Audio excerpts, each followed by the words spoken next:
ಅನ್ನುವಂತಹ ಒಂದು ಇತಿಹಾಸ ಬರಿಬಹುದೇನೋ. ಆದರೆ ಇದರ ಅರ್ಥ ಎಲ್ಲ ಬದಲಾವಣೆ ಆಗ್ತದೆ, ಒಂದೇ ದಿನದಲ್ಲೇ ಎಲ್ಲನೂ ಏನಪ್ಪ ಅಂತಂದರೆ ಈ ದೇಶದ ಸಮಸ್ಯೆಗಳು ಸಾಲ್ವ್ ಆಗ್ತಾವೆ ಅಂತಲ್ಲ. ಏನಪ್ಪ ಅಂದ್ರೆ ಒಂದು ಆಡಳಿತ ಚೇಂಜ್ ಆಗ್ತದೆ ಅಷ್ಟೇ. ಅದು ಎಷ್ಟು ಮಟ್ಟಿಗೆ ಅದು ಆಡಳಿತ ಒಂದು ಜನಪರ ಇರ್ತದೋ ಅದು ಮಾತು ಬೇರೆ. ಬಟ್ ಏನೋ ಆಗಲಿ, ಈ ಒಂದು ನಿತೀಶ್ ಅವರು ತೆಗೆದುಕೊಂಡಂಥ ಈ ನಿರ್ಧಾರದಿಂದಾಗಿ ಬಿಹಾರದ ಸರ್ಕಾರ ನಿತೀಶ್ ಅವರ ಕೈಯಲ್ಲಿ ಉಳಿಯುವಂಥ ಸಾಧ್ಯತೆಗಳು ಹೆಚ್ಚು ಕಾಣ್ತಾ ಇದ್ದಾವೆ.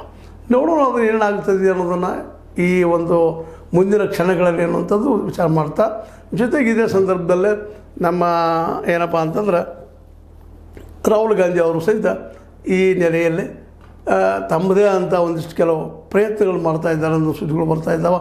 ಒಟ್ಟಾರೆಯಾಗಿ ಬಿಹಾರ ಇದ್ದಿದ್ದು ದೇಶದ ರಾಜಕಾರಣದಲ್ಲಿ ಪ್ರಭಾವ ಬೀರೋ ಜೊತೆಗೆ ಕರ್ನಾಟಕದ ರಾಜಕೀಯ ಮೇಲೆ ಪ್ರಭಾವ ಬೀರ್ತದೆ ಅನ್ನೋದು ಎರಡು ಮಾತಿಲ್ಲ.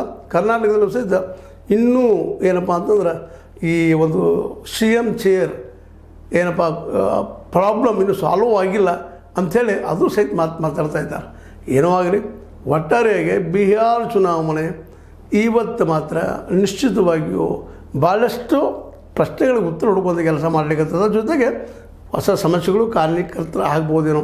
ಏನೋ ಆಗಲಿ, ನೋಡೋಣ ಅದು ಏನಾಗ್ತದೆ ಅಂತೇಳಿ.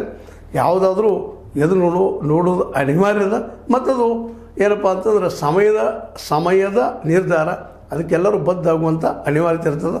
ಏನೋ ನಿತೀಶ್ ಮಾತ್ರ ಈಗಿನ ಮಟ್ಟಿಗೆ ಬಿಹಾರಕ್ಕೆ ಮತ್ತೊಮ್ಮೆ ಸೇಮ್ ಆಗುವಂಥ ಎಲ್ಲ ಲಕ್ಷಣಗಳು ಕಾಣ್ತಾ ಇದ್ದಾವೆ ಅಂತ ಹೇಳ್ತಾ, ಇದು ಈಗಿನ ಬೆಳವಣಿಗೆ.